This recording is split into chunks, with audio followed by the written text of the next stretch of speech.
Hello everyone, welcome to YouTube Infinity channel. Myself is Radhika. आज आपण start करणार आहे आपला नेक्स्ट क्वेश्चन सिरीजला. बघा त्यासाठी आपल्याकडे एक गेम चेंजर बॅच आपण लॉन्च केलेली आहे. IBPS आणि TCS पॅटर्न नुसार क्वेश्चन. बघा त्यामध्ये बघा त्यासाठी हे झालं टेक्निकलचं आणि आता बघा नॉन टेक्निकलसाठी तुमच्यासाठी ई बुक आपण लॉन्च केलं आहे. त्यामध्ये 5000 प्लस MCQ आहे. त्यामध्ये तुम्हाला मराठी, इंग्लिश, सामान्य ज्ञान, बुद्धिमत्ता हे पूर्ण नॉन टेक्निकलचा सिलेबस यामध्ये क्वेश्चन दिलाय. TCS चे आतापर्यंतचे पूर्ण PYQ यामध्ये दिलाय. तुम्हाला रेफरन्ससाठी हे बुक बेस्ट असेल.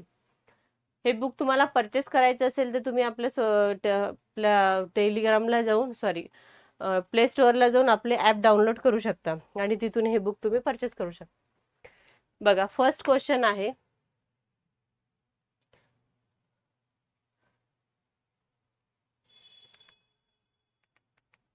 फर्स्ट क्वेश्चन आहे आपला cantilever beam subjected to the uniformly distributed load over the full length the magnitude and maximum bending moment by where uniformly distributed load total length of the cantilever beam. आता cantilever बीमचा आपल्याला formula विचारलाय. हा तुमचा UDL आहे total length. Next आहे आता बघा हा झाला तुमचा W. आता याच्यामध्ये तुम्हाला SFD विचारली आहे. SFD काय असते फोर्स इंटू लेंथ, म्हणजे हा झाला तुमचा UDL इंटू लेंथ. आता हा आहे UDL असल्यामुळे आपण काय करतो त्याला स्लोप मध्ये हे घेतो. तर हा झाला तुमचा W इंटू L आणि ही झाली तुमची SFD. आता BMD कशी आहे तर बघा BMD कॅन्टिलिव्हरचं काय असते की निगेटिव्ह मध्ये जाते, म्हणजे आपण त्याला खालच्या साईडला काढतो आणि SFD तुमची वरती असते. आता बघा WL नंतर काय आहे की बघा इथे हा झाला तुमचा W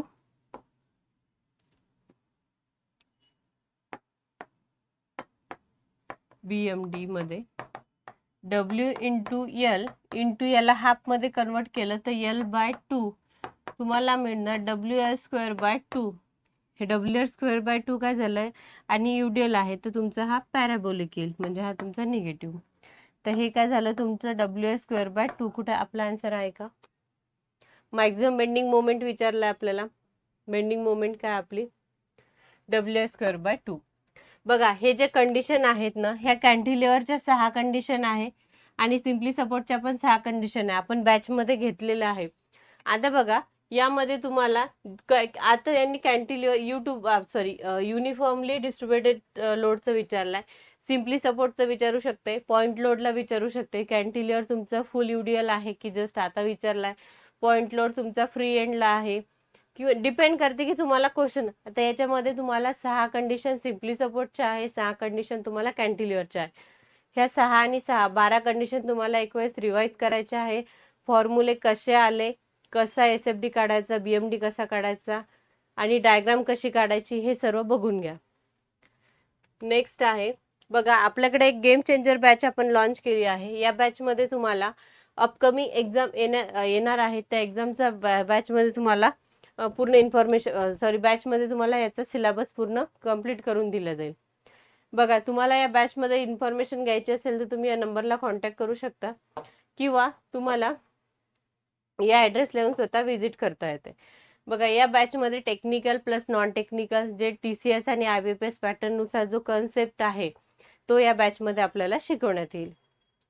नेक्स्ट आहे आपलं बघा फर्स्ट क्वेश्चन आहे the total station displays unit show only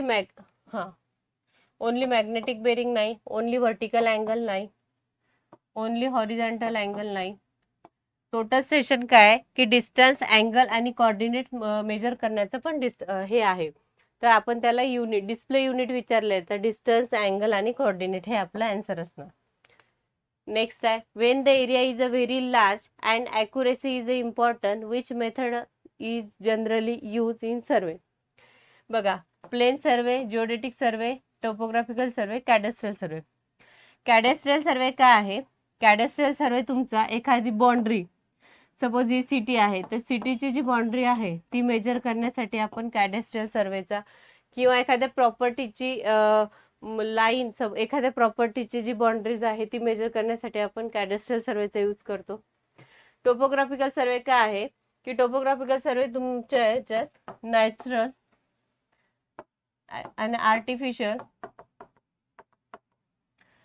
artificial कुठले बी सपोज तुमचं माउंटेन एरिया आहे किंवा अंडुलेशन एरिया त्यासाठी आपण टोपोग्राफीचा यूज करतो. जिओडेटिक सर्वे काय आहे की जिओडेटिक सर्वे जे आहे याची कंडिशन आहे 250 किलोमीटर स्क्वेअर. हे अबव असेल तर तुम्ही जिओडेटिक सर्वेचा यूज करता आणि सपोज हा 250 पेक्षा लेस असेल तर तुम्ही प्लेन सर्वेचा यूज करू शकता. पण मोर ॲक्युरेट आपल्याला जिओडेटिक सर्वे देते आणि आपण याच्यामध्ये अर्थ कन्सिडर करतो आणि प्लेन सर्वेमध्ये अर्थ कन्सिडर करत नाही. बघा यांनी आपल्याला व्हेरी लार्ज आणि ॲक्युरेसी विचारलेलं. आपल्या जिओडेटिक सर्वेमध्ये व्हेरी लार्ज एरियासाठी करतो आपण आणि व्हेरी ॲक्युरेसीसाठी. नेक्स्ट आहे बघा आणखी याच्यामध्ये तुम्हाला सर्वेचे क्लासिफिकेशन आहे. क्लासिफिकेशन फॉर अर्थ सरफेसची आहे. तर अर्थ सरफेसमध्ये प्लेन आणि जिओडेटिकचे क्लासिफिकेशन आहे. परत बेस्ड ऑन आपलं ऑब्जेक्ट काय आहे तर ऑब्जेक्टचे दुसरे टोपोग्राफिकल, कॅडेस्ट्रियल, सिटी सर्वे, हायड्रोलॉजिकल सर्वे. परत तुम्हाला इन्स्ट्रुमेंटवर विचारलेलं आहे. तर हा आपला पूर्ण सर्वेचे जे टाईप्स आहे क्लासिफिकेशन आहे हे पण तुम्हाला करायचे आहेत. बघा याच्यामध्ये काय आहे rise the level ground floor above. हा सपोज तुमचा ग्राउंड लेवल आहे, हे तुमचं फाउंडेशन आहे.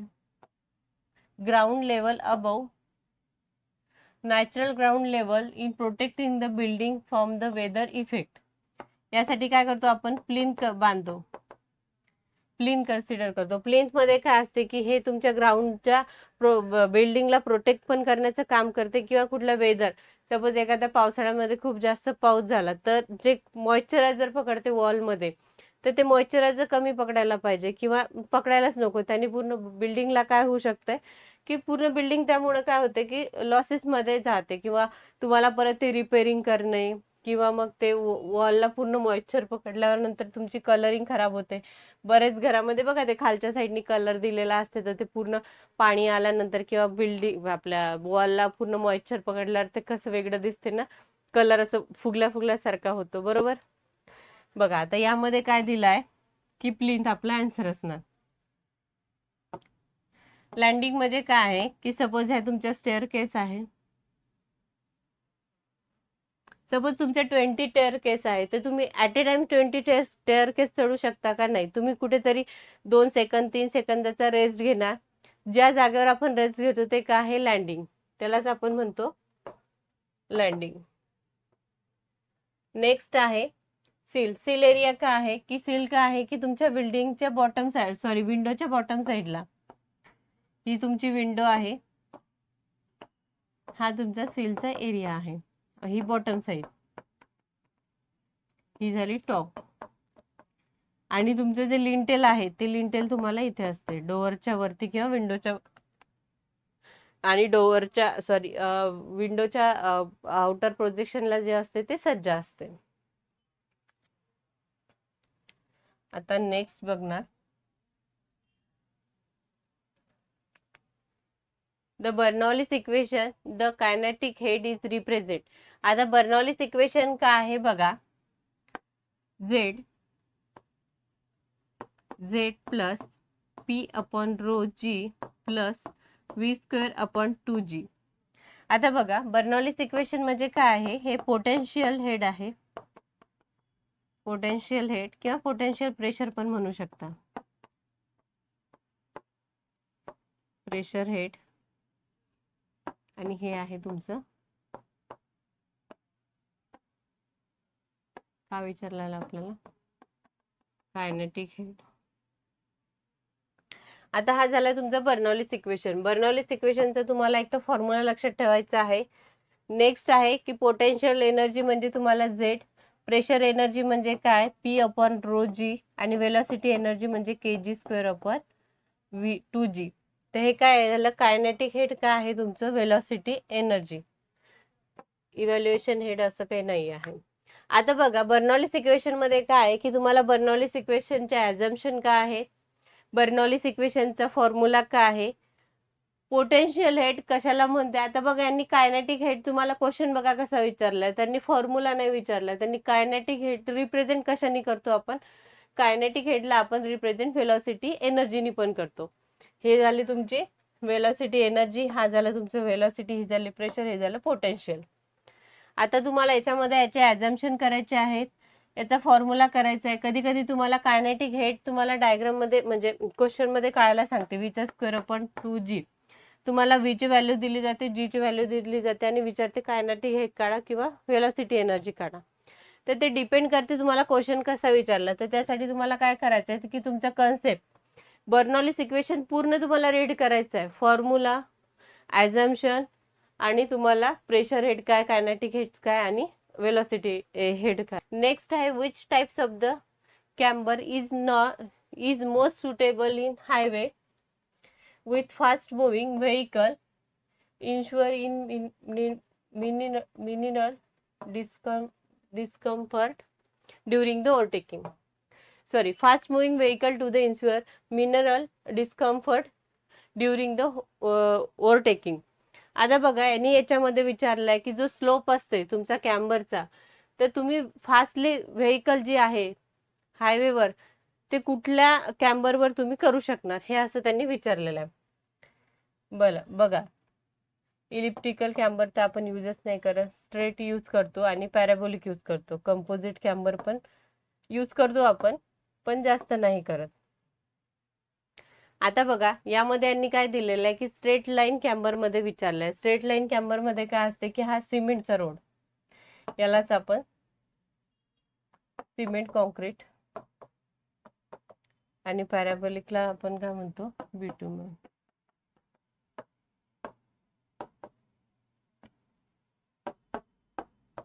बिटुमेनचा रोड स्ट्रेट लाईन मध्ये. आता बघा त्या दिवशी आपण एक क्वेश्चन बघितलेला की कॅम्बरचा स्लोप विचारलेला होता तुम्हाला हेवी आणि लाईट साठी. ते बघा मी तुम्हाला दुसऱ्या दिवशी परत करेक्शन करून तो चार्ट दिला होता. त्यामध्येच बघा तुम्हाला कॅम्बर मध्ये तुम्हाला मी सांगितलं होतं की एक स्ट्रेट कॅम्बर असते, एक पॅराबोलिक असते. तर त्याचे स्ट्रेटचा फॉर्म्युला, पॅराबोलिकचा फॉर्म्युला, स्ट्रेट कशासाठी यूज करतो, पॅराबोलिक कशासाठी यूज करतो, परत त्याचे रेशो. कॅम्बरचा पूर्ण टॉपिक केला असता तर बघा त्या दिवशी तुम्हाला रेशो विचारला. आज कॅम्बरवर त्यांनी काय विचारलंय की क्वेश्चन विचारलाय की स्ट्रेट लाईन कॅम्बर, फास्ट मुव्हिंग कुठली व्हेकल आपण कुठल्या रोडवर करतो, पॅराबोलिक कर्वर करतो. कारण स्ट्रेटवर आपण फास्ट नाही ना, सपोज असा टर्न घेण्याचं काम आलं तर आपण एकदम, सपोज स्ट्रेट असेल तर घेऊ शकतो का, नाही घेऊ शकत ना. पण हा असं थोडासा पॅराबोलिक असेल, सपोज आता तुम्हाला प्लॅन मध्ये मला दाखवता नाही येत, सपोज असं समजा हा असा कर असेल, तर काय होते की तुमची जी व्हेकल आहे, सपोज ही व्हेकल अशी जात आहे, ही काय आहे की फास्ट मूव्ह होईल ना. म्हणजे काय होते की तुमचा हा रोड आहे, हा सपोज तुम्ही प्लॅन मध्ये बघत आहे, तर तुमची जी व्हेकल आहे ती इथे राहील ना, इथून मूव्ह होत आहे ना फास्ट. आणि हाच काय सपोज प्लेन असता तर तुम्हाला वेळ लागला असता ना त्याला. तर काय फास्ट मुव्हिंग व्हेकल विचारलेला आहे आणि मोस्ट सुटेबल हायवेवर विचारलेला आहे, तर आपला येतो पॅराबोलिक कॅम्बर. आणि कंपोजिट कॅम्बर मध्ये काय असते, स्ट्रेट पण असते आणि पॅराबोलिक पण असते. तो डिपेंड करते, मिक्स असते तो, म्हणजे स्ट्रेट पण राहते आणि पॅराबोलिक पण राहते. पण आपल्याला त्यांनी बघा काय विचारलेलं आहे की फास्ट मुव्हिंग व्हेकल, याच्यावर लक्ष द्यायचं. Which types of the joint in concrete construction is preliminary designed to the accommodate movement due to the temperature change? हा आता बघा काय होते की असा कुठला जॉइंट आहे कॉन्क्रीटचा की concrete construction preliminary design do accommodation moment due to the temperature and change, की जो टेम्परेचर मुळे चेंज होते असा कुठला जॉइंट आहे, तो आहे आपला एक्सपान्शन जॉइंट. कंट्रोल जॉइंट असा कुठला जॉइंट नाही, कोल्ड जॉइंट पण नाहीये. कन्स्ट्रक्शन जॉइंट काय असते की सपोज तुम्ही एखादा रोड कन्स्ट्रक्ट करत आहात आणि आज तुमचं कन्स्ट्रक्शन तुम्हाला थांबवायचं आहे, उद्या कंटिन्यू करायचं आहे, तर तो जॉइंट जो राहते तो काय राहते तुमचा कन्स्ट्रक्शन जॉइंट. एक्सपान्शन जॉइंट काय असते की सपोज एखादं मटेरियल तुम्ही प्लेस केलं आहे आणि टेम्परेचरमुळे त्याचं जे एक्सपान्शन आहे ती चेंज होत आहे. सपोज याची थिक सपोज असेल तुमची 10 mm, पण टेम्परेचरमुळे त्याची जी हे आहे थिक आहे ती थोडी 9 mm झाली, तर ते काय झालं तुमचं एक्सपान्शन. त्याला आपण म्हणतो construction joint, sorry expansion joint. What is the unit of measurement of dado in details estimate of building as per IS 12,000. बघा, एस्टिमेटचा आपण एक काल क्वेश्चन घेतलेला होता लास्टमध्ये, त्याच्यामध्ये त्यांनी एक्सकॅव्हेशनचं युनिट विचारलं होतं, बरोबर. आता बघा यांनी पण काय विचारलं, मेजरमेंट ऑफ द डॅडो. डॅडो जे आहे ते कशामध्ये मेजरमेंट करतो. फर्स्ट तर आहे डॅडोचा यूज कुठे होतोय, आपण बाथमध्ये डॅडोचा यूज करतो. डॅडोचं युनिट जे आहे ते आहे मीटर स्क्वेअर मध्ये. म्हणजे आपण बाथमध्ये जे सपोज ही तुमची बाथ आहे, तर बाथमध्ये जी व्हर्टिकल वॉल आहे, तर आपण काय करतो की अंडर म्हणजे ग्राउंड पासून तर काही डिस्टन्सवर आपण जे डॅडो प्रोव्हाइड केलेले राहते इथे या वॉलला, ते काय असते मीटर स्क्वेअर मध्ये असते. हे मीटर क्युबिक मध्ये नाही, रनिंग मीटर मध्ये पण नाही, नंबर मध्ये पण आपण घेत नाही. बघा काल आपण जे एस्टिमेट मध्ये एक्सकॅव्हेशनचे घेतले होते, मी तुम्हाला सांगितलं होतं की याच्यामध्ये युनिट पण करा, की तुम्हाला या IS कोड मध्ये जाऊन पण युनिट, किंवा तुम्ही IS कोड हा गुगलला पण टाकलं तरी पूर्ण तुम्हाला युनिट मिळेल. बघा यामध्ये काय आहे की तुम्हाला आज त्यांनी डॅडोवर विचारलं, उद्या एक्सकॅव्हेशन, एखाद्या वेळेस तुम्हाला विचारणार प्लास्टरिंगचं काय आहे, म्हणजे युनिट कुठला आहे, मीटर क्यूब आहे, मीटर स्क्वेअर आहे, ते कशाचं पण विचारणार. तर ते डिपेंड करते की तुम्हाला हे सर्व युनिट पाठ असणं गरजेचे. नेक्स्ट आहे, one limitation of the Euler's theory is that it is a not valid for. जी युलर्स थेरी आहे ती कशासाठी व्हॅलिड नाहीये, ही शॉर्ट कॉलम साठी नाही, लॉंग कॉलम साठी आपण युलर्स थेरीचा यूज करतो. सिलेंडर कॉलम ओनली करतो याचा पण, सिलेंडर कॉलमचा पण युलर्स मध्ये एनी टाइप्स ऑफ कॉलम नाही, आपण फक्त लॉंग कॉलम सॉरी लॉंग कॉलमचा ओनली करतो युलर्स मध्ये. सिलेंडर कॉलमचा पण करतो, कारण सिलेंडर रेशोचा फॉर्म्युला पण आहे. टाइप्स ऑफ कॉलम पण करतो. आता बघा टाइप्स ऑफ कॉलम मध्ये काय दिलेलं आहे की याच्यामध्ये तुम्हाला फॉर्म्युले दिलेले आहे. एक तर तुम्हाला युलर्सचे ॲझम्पशन विचारणार, युलर्सचे फॉर्म्युले विचारणार की तुमची लेंथ किती आहे, इफेक्टिव्ह लेंथ किती आहे, किंवा तुम्हाला इथे सिलेंडर रेशोचा फॉर्म्युला विचारणार. परत आणखी याच्यावर तुम्हाला फिक्स एंड म्हणजे एक हे देणार, स्टेटमेंट देणार, आणि फॉर्म्युला विचारणार की कुठला फॉर्म्युला आहे. या टॉपिकवर तुम्हाला हे पण करून जायचं आहे. आता युलर्स थेरीची तुम्हाला ॲझम्पशन, इथं लिमिटेशन विचारलंय, तर आपण फक्त युलर्स थेरी लॉंग कॉलम साठी करतो. आता शॉर्ट कॉलम साठी क्रशिंग, सपोज हा तुमचा कॉलम आहे, हा तुमचा कॉलम आहे, आपण याला दोन्ही साइडनी प्रेस केलं तर हे काय होते, क्रशिंग होते, बरोबर. आणि हा सपोज तुमचा लॉंग कॉलम आहे, हा तुमचा लॉंग कॉलम आहे, आपण दोन्ही साइडनी त्याला प्रेशर क्रिएट केलं किंवा दोन्ही साइडनी कॉम्पॅक्ट केलं तर तो काय होईल, बकलिंग. म्हणून शॉर्ट साठी क्रशिंग आणि लॉंग कॉलम साठी बकलिंग. बकलिंग. आता इथे तुम्हाला मी जे जे पॉइंट सांगितले ते पॉइंट पूर्ण तुम्हाला इथे वाचायचे. युलर्स थेरी पूर्ण वाचायची आहे. युलर्स थेरीचे तुम्हाला फॉर्म्युले, युलर्स थेरीची इफेक्टिव्हली लेंथ किती आहे, 4 कंडिशन आहेत त्याच्या, fix both end fix, both end hinge, both end one end fix and other end hinge, one end hinge and other end free, यावर कंडिशन आहे. त्या कंडिशन नुसार तुम्हाला फॉर्म्युला आहे. तर नेक्स्ट आहे, which types of the equipment is used transporting material over the short distance effectively construction site.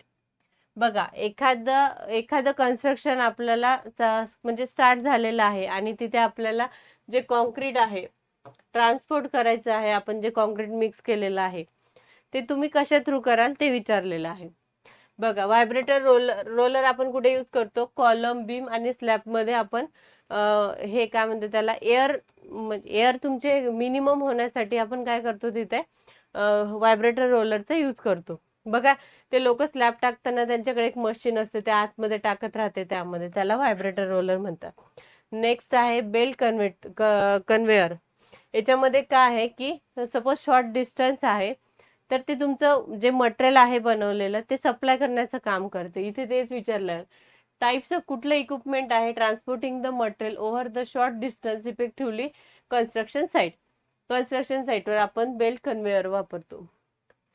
Power shovel काय आहे की बघा, ते आता रस्त्याने राहते की ते माती खोदून काढते, बाजूला नेऊन टाकते, खोदून काढते, बाजूला नेऊन टाकते, त्याला आपण पॉवर शोवेल म्हणतो. कॉन्क्रीट मिक्सर काय असते की बघा, ते ड्रम सारखं राहते, ते कंटिन्यू मोशन मध्ये राहते. इथून जर सपोज आपल्याला काहीतरी 30 मिनिटं 20 मिनिटावर आपल्याला डिस्टन्सवर ते न्यायचं असेल, तर आपण कॉन्क्रीट मिक्सरचा यूज करतो. ह्या इक्विपमेंट पण तुम्हाला माहिती असायला पाहिजे, याचे यूज काय आहे, याचे फंक्शन काय आहे, हे पण तुम्हाला माहिती असायला पाहिजे. The key equipment for aerobic composition. बघा, हे डिकम्पोजिशन आहे.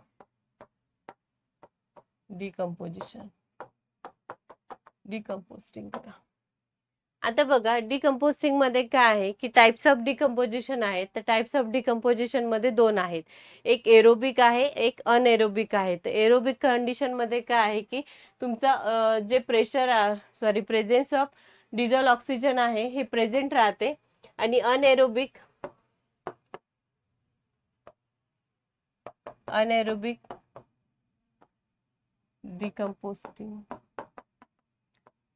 डिकम्पोस्टिंग मध्ये काय राहते, अब्सेंट राहते. अब्सेंट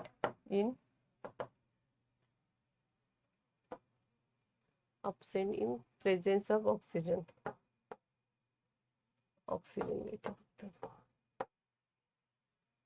आणि एरोबिक जे एरोबिक डिकम्पोजिशन आहे हे 3 टाइम्स असते तुमच्या अनएरोबिक कंपोजिशनच्या. इथे तुम्हाला 2 टॉपिकवरच क्वेश्चन विचारणार, एरोबिक अनएरोबिक मधला डिफरन्स, एरोबिक आणि अनएरोबिक मध्ये किती टाइम्सनी कुठला जास्त आहे ते विचारणार. तर एरोबिक डिकम्पोजिशन हा 3 टाइम्स जास्त आहे अनएरोबिक कंडिशन पेक्षा. आणि इथे ऑक्सिजन प्रेझेंट असतो आणि अनएरोबिक मध्ये ऑक्सिजन अब्सेंट असतो.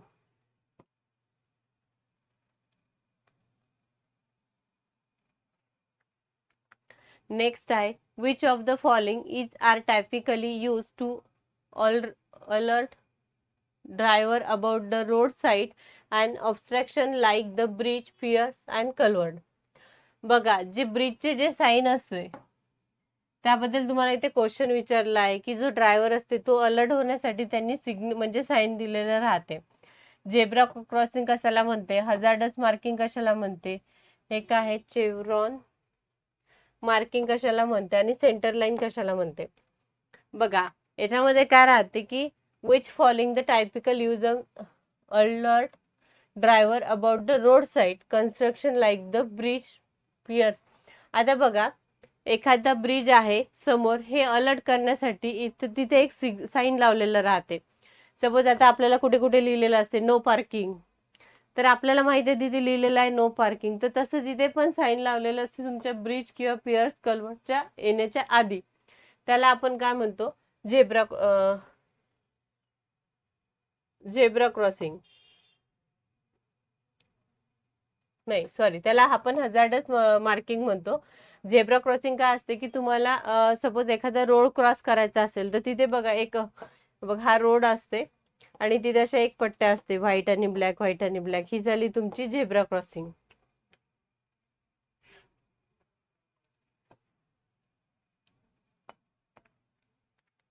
नेक्स्ट आहे, a cantilever beam of length L carrying a point load P at free end as maximum deflection at. बघा, यामध्ये काय आहे की कॅन्टिलिव्हर बीम आहे, ही त्याची लेंथ आहे L, पॉइंट लोड आहे फ्री एंडला, हा आहे point load P. Maximum deflection विचारलेलं आहे की कुठे होईल. बघा, मॅक्झिमम डिफ्लेक्शन काय होईल, पॉइंट लास्टला आहे, तर मॅक्झिमम डिफ्लेक्शन तुमचं काय होईल ते फ्री एंडला, म्हणजे तुमच्या फ्री एंडला मॅक्झिमम डिफ्लेक्शन होईल, जिथे तुमचा पॉइंट लोड आहे तिथे. हे झालं तुमचं फ्री एंड. बघा आता आपली इथे क्वेश्चन हे आपण इथे स्टॉप करूया. आपण या आधी पण जेवढे क्वेश्चन बघितले लास्ट सेशन मध्ये, त्याच्या आधीच्या सेशन मध्ये तुमचे ते पूर्ण क्वेश्चन बघून झाले असेल तर बघा, जे पण एक्झाम मध्ये आपण जे क्वेश्चन आलेले आहेत आपण तेच एक्झाम मधले घेतलेले आहेत. यामध्ये काय आहे की तुम्हाला पूर्ण तुमचे टॉपिक कव्हर करायचे आहेत. की सपोज आता मी तुम्हाला काल पण एक क्वेश्चन घेतला होता की तिथे एस्टिमेटच्या युनिटवर होता. सेम आज तो क्वेश्चन घेतलेला आहे, पण हा क्वेश्चन तुम्हाला कल्याण डोंबिवलीमध्ये विचारलेला होता. तो क्वेश्चन तुम्हाला PWD 2018 मध्ये विचारलेला आहे. तर काय होते की क्वेश्चनचं पॅटर्न तेच आहे, पण तुम्हाला कुठे कुठे काय, आज यांनी इथे डॅडो बद्दल विचारलेलं होते की डॅडोचं युनिट काय आहे. उद्या चालून ते तुम्हाला कशा म्हणजे दुसरं कुठलं पण युनिट विचारू शकते. त्यासाठी काय की तुमचा कन्सेप्ट महत्वाचा आहे. ठीक आहे, चला आता आपण इथे थांबूया. आणि याबद्दल तुम्हाला आणखी काही मला सांगायचं असेल तर तुम्ही कमेंट बॉक्समध्ये मला सांगू शकता, म्हणजे मी त्या थ्रू तुम्हाला परत क्वेश्चन घेईल. आणि थँक्यू सो मच.